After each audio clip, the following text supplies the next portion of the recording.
Hey everyone, welcome back to my new vlog. तो आज है करवा चौथ से एक दिन पहले का दिन और मैं चला जाता हूँ एक मॉल, क्योंकि मुझे ऐसा लगता है मेरे को वाइफ को सरप्राइज़ देना है। और वहाँ जाके मैं देखता हूँ कुछ ज्वेलरी। तो मैं आनंद ज्वेल्स जाता हूँ और तनिष्क जाता हूँ। तनिष्क में जाके मुझे वहाँ के कुछ ईयरिंग्स पसंद आ जाते हैं, तो मैं वो परचेज़ कर लेता हूँ।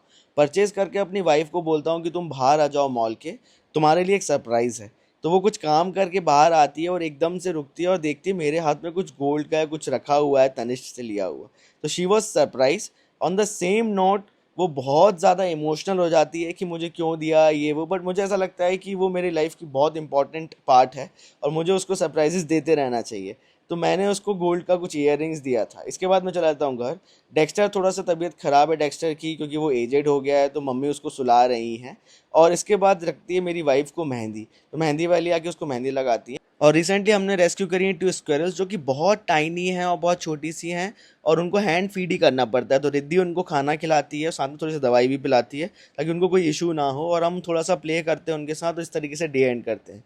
आज है फाइनली करवा चौथ का दिन। तो सबसे पहले मैं उसको जब तैयार हो रही थी तो मैं देता हूँ उसको सरप्राइज, एक रेड रोज, क्योंकि मुझे ऐसा लगता है छोटे छोटे सरप्राइजेस देते रहना चाहिए अपनी वाइफ को। और अब शुरू हो जाती है पूजा। पूजा में पहनाई जाती है चुन्नी, और मैं भी उसको चुन्नी पहनाता हूँ। थोड़ा सा ऐसा अच्छा पति बनने की कोशिश करता हूँ।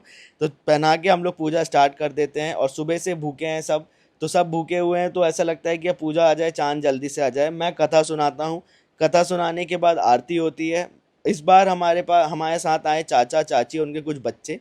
तो दोनों बच्चे भी रहते हैं। और सबसे इम्पॉर्टेंट पार्ट जो हमारा बच्चा है वो है डेक्स्टर, क्योंकि उसके अभी चल रहे गोल्डन एज, वो बहुत एजेड हो गया है। तो हमेशा मैं चाहता हूँ वो हमेशा आरती में इन्वॉल्व हो, और हमेशा वो आरती में इन्वॉल्व होता है। फाइनली चांद दिख गया है और हम लोग सुपर एक्साइटेड है चांद देख के। रिद्धि भी थक गई है, मैं भी थक गया हूँ, लेकिन हम लोग ने व्रत नहीं तोड़ा और इस तरीके से हम इंजॉय करते हैं इस चीज़ को।